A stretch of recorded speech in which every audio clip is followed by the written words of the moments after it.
I think first keynote speaker, we are very, very happy to invite Dr. Primit Parikh to our keynote speak. And I want to introduce Dr. Primit Parikh. And he served as a Transphorm Chief Executive Officer and as a member board of directors since 2023 and President since 2020. Having led the company going public in 2020, and he has 30 years of semiconductor and entrepreneur experience background, including, and Transphorm's innovation are moving the power electronics beyond the limitation of silicon to achieve over 90% efficiency, 40% more power density, and 20% lower system cost. And his presentation is titled Robust, High-Volume, Performance-Leading Gallium Nitride Power Semiconductor for Adapters to Autonomous, Efficient Power Systems. Let us give a warm round of applause to Dr. Primit. Thank you. Thank you, Dr. Cheng, for that warm introduction, and we really appreciate SEMI for inviting us here. Our honor to be here. I'll try to walk you in the next 20-25 minutes how gallium nitride is now ready for prime time power conversion and becoming one of the most exciting compound semiconductor technologies for the next few years. So power device, semiconductors is growing. All of you here are at SEMI know very well about the general semiconductor market. Within the semiconductor market growth, which is expected to reach $1 trillion by end of the decade, power devices now are one of the fastest growing segments after remaining relatively sluggish for the last few years. So what is gallium nitride? The Gen 3 wide bandgap semiconductor, as it's called in different places. And why is it so exciting for power conversion? Because GaN is the most efficient by nature power semiconductor amongst silicon, silicon carbide, and gallium nitride, the three leading technology choices of today, and including fast switching, highest efficiency, lower system cost, lower device cost versus silicon in some cases already, with a potential roadmap to further improve power conversion with ever increasing power density in systems. And due to GaN's inherent low cost structure, GaN made on silicon, a potential of the supply chain issues to be solved because GaN on silicon leverages fundamentally silicon based infrastructure. What GaN does is take over from where silicon has reached its material limits, and silicon carbide also has material limits, and gallium nitride is taking what we call the so-called Moore's law of power conversion, where output power density is always increasing by time. And this is fundamentally enabled by the semiconductor material technology.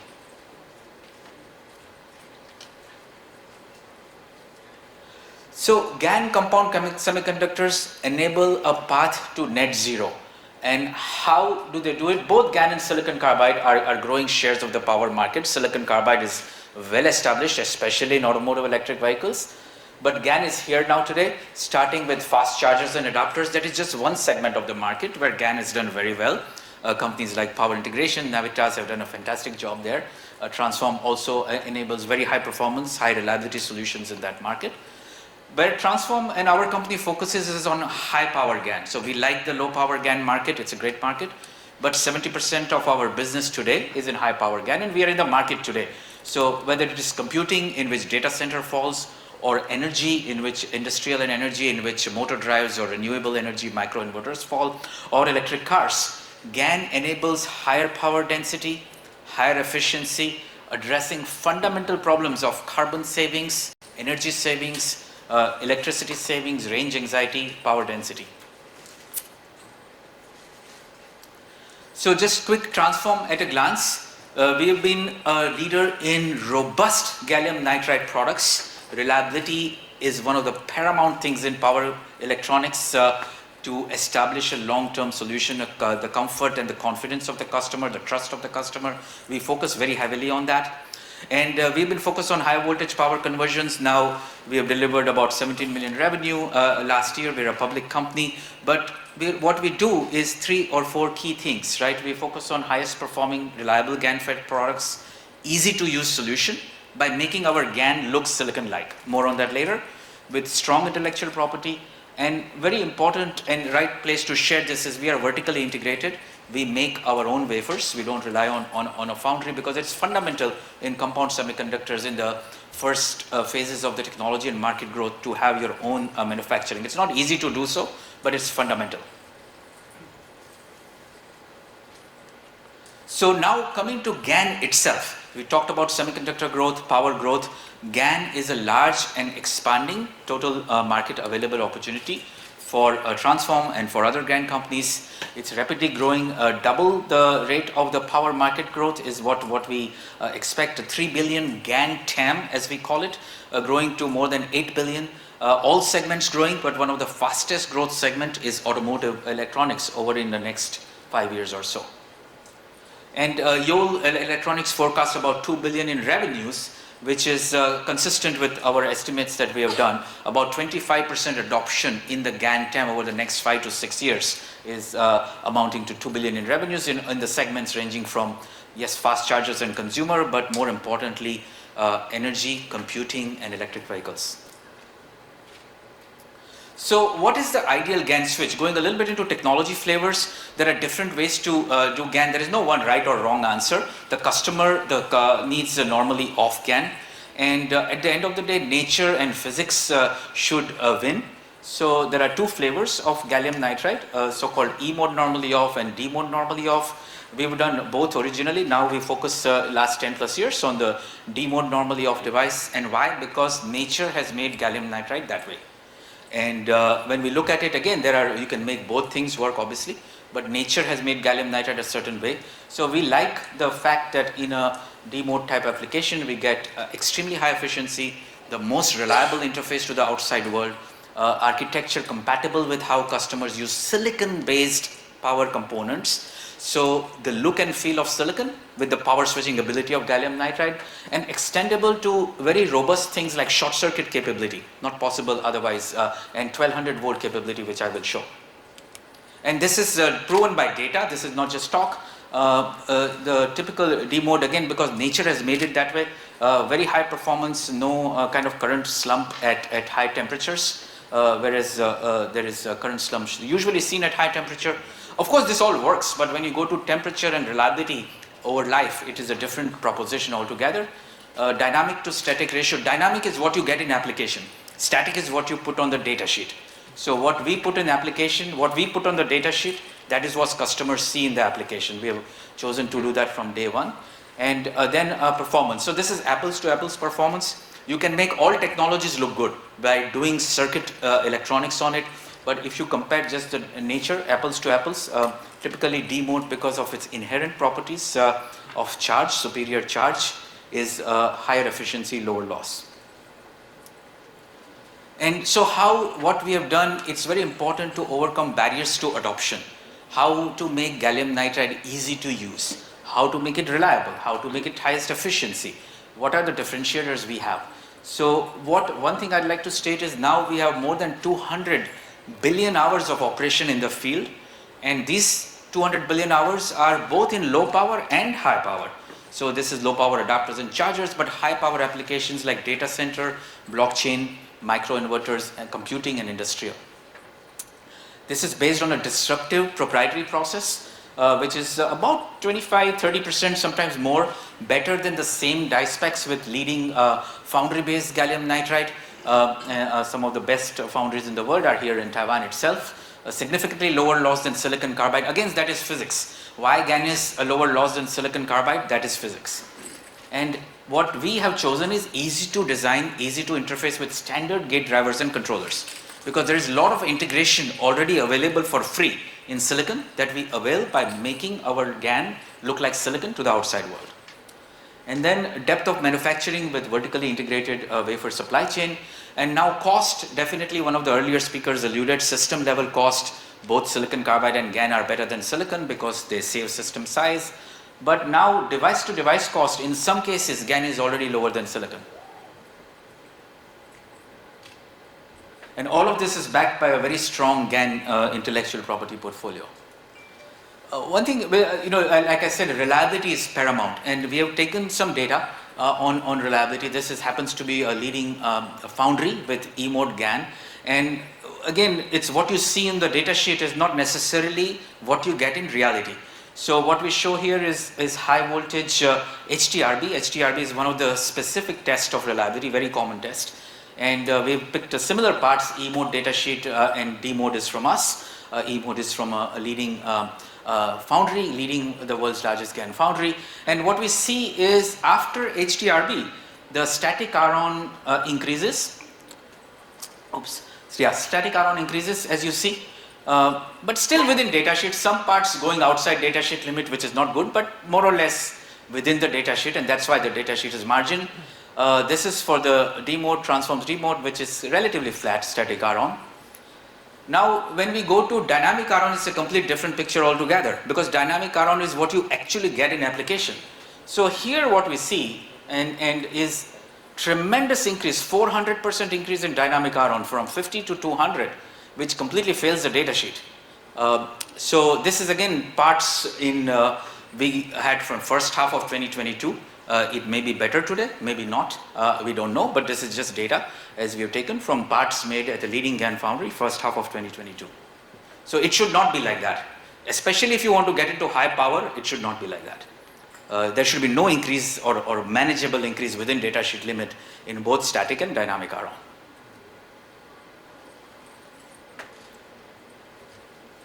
Okay. So as we go forward, again, the GaN landscape, it needs many good companies to make a market. Just like silicon carbide, there are 6 or 7 excellent companies. In gallium nitride, there are many strong companies.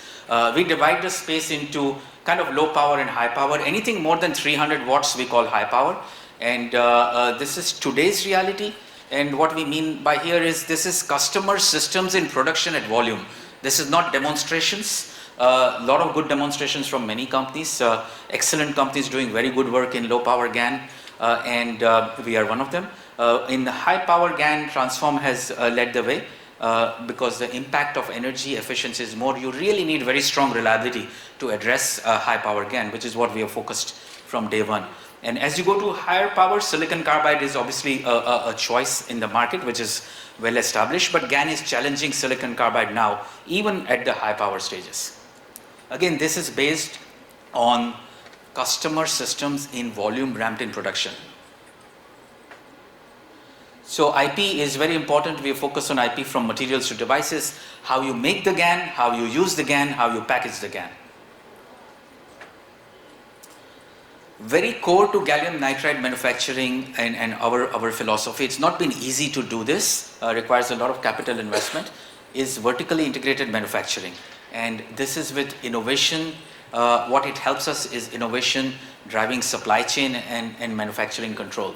So of course all companies do their own GaN FET designs, however they choose to be. We own our EPI manufacturing. EPI is one of the most fundamental things in gallium nitride. Compound semis in general, as many of you will relate to, but gallium nitride certainly EPI is very fundamental. We have multiple sites in California, in Japan that we own, and a very strong partnership here locally in Taiwan with Global Wafers, who is a world leader in silicon manufacturing and Transphorm's partner and a scaling partner and also our investor. And then wafer fab, we manufacture at what used to be the former Fujitsu Semiconductor wafer fab in Japan. A very strong high quality manufacturing, packaging and delivering final products. A lot of emphasis needs to be given in application driven resources as well. So as we go, continuous customer expects continuous innovation in figure of merit and cost reduction or price reduction rather for customers. So we have our bread and butter is 650 volt gallium nitride, which is GaN on silicon. We do new nodes like 1200 volts, I will show you. That actually happens to be GaN on sapphire. And then key patented innovation which extend Transphorm's robust gallium nitride platform to applications that are not easily possible by other GaN, which is short circuit capability, which is much required in motion control and powertrain inverters, automotive electric vehicle inverters, and something called 4-quadrant or bilateral GaN, with the same GaN can switch in both directions. Packaging is very, very key. Device is one part, packaging, how the customers use it and design it as system is very key. We enable the industry's highest, kind of widest platform, both surface mount packaging, traditional TO packaging. This is not to be discounted because many customers just like to use the good old TO packages. They are the thermally robust packages and they just like it. And we offer for advanced, for not necessarily advanced or not, but people who require surface mount, we offer high power surface mount packages like TOLL and the good old D2 pack also. But so different applications, different needs. It's not a one size fits all here. And then again, field failure rate and reliability are paramount, and reliability is whole another topic I cannot go into. What we now say is, gallium nitride we put as good in quotes as good as silicon, because silicon has been here for 40 years. There is no doubt silicon is very good, but we have now approached actually 200 billion hours in the field. Again, low power and high power, both devices. One of our high power devices is actually 3 to 8 times low power devices, because the chip area is equivalently higher, with excellent fit rates now in the market. In some snapshots, GaN adapters and chargers have been the first place GaN has been widely adopted, and we've had some good successes there in this as well.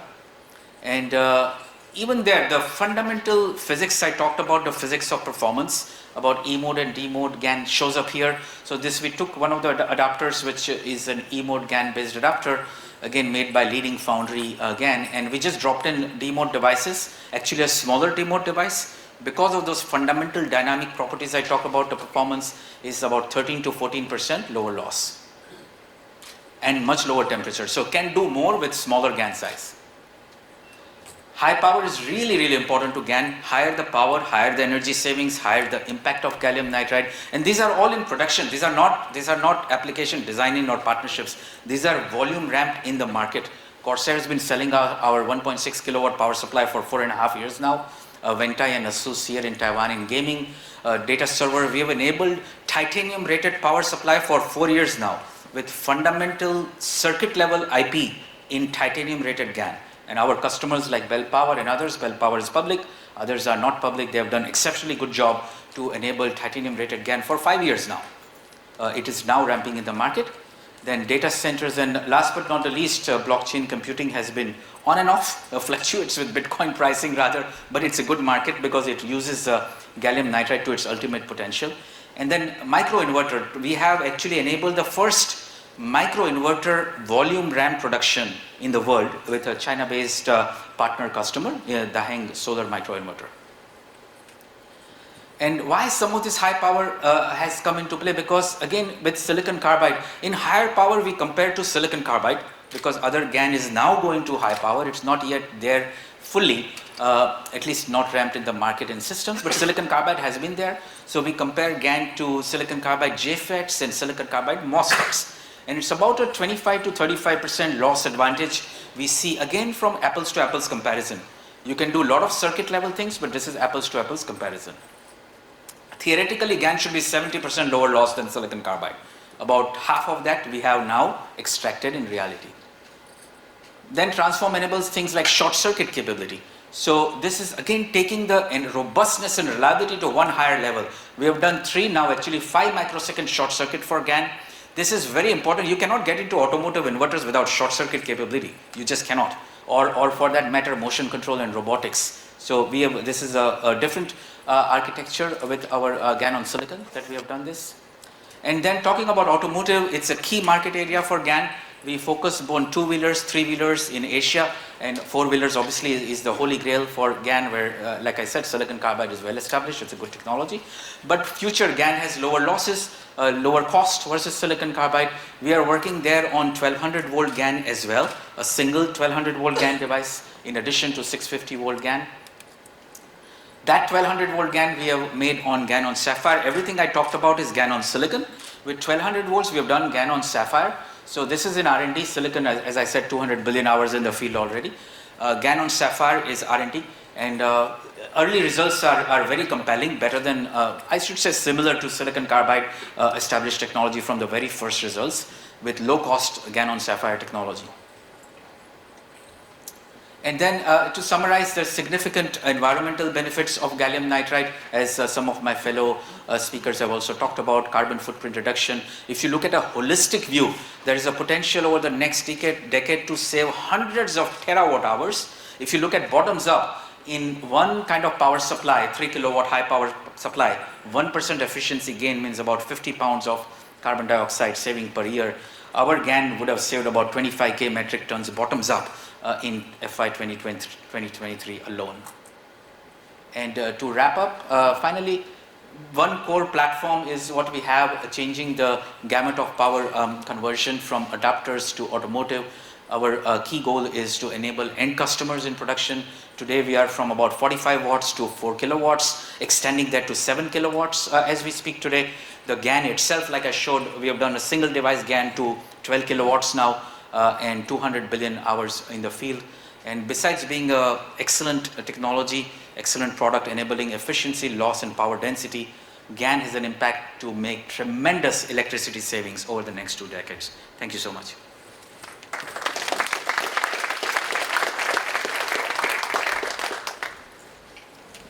Okay, thank you, Dr.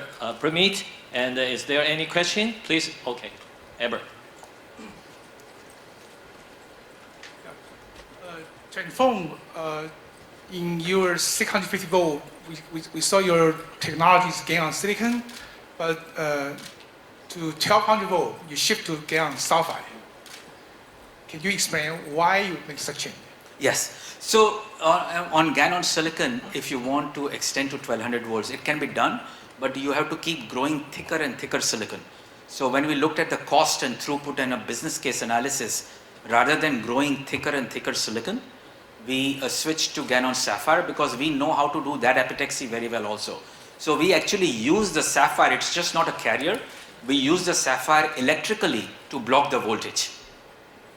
So we can grow much thinner GaN layers than we would have to do on GaN on silicon.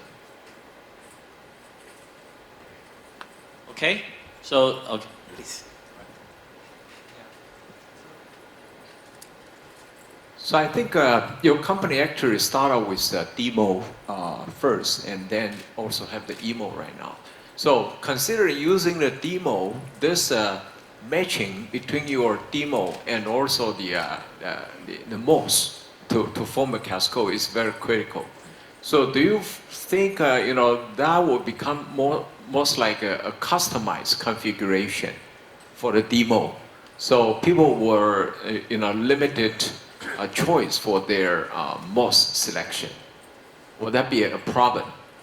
What do you convince the people to use it?